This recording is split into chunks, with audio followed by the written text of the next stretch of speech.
Dispensing systems can look clean on the outside, but over time they accumulate unseen residue and organic buildup.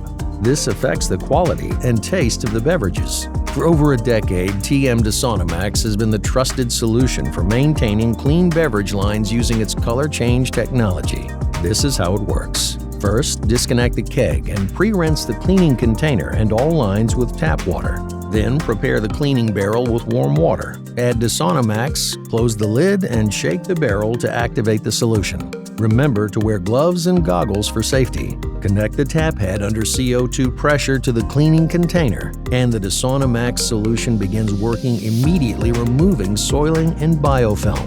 TM Desana Max's color change technology lets you know when your pipes are clean. Yellow means very dirty. Green, dirty, and purple means your system is clean. Let the solution work for 10 to 20 minutes, and then tap the solution until purple.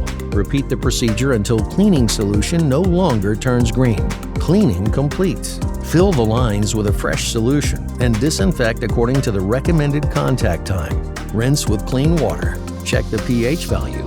Reconnect the beer keg, and your system is ready. TM Desana Max offers color change technology, exact dosing, and complete residue removal, all in a lightweight, easy-to-use package. TM Desana Max, making hygiene visible.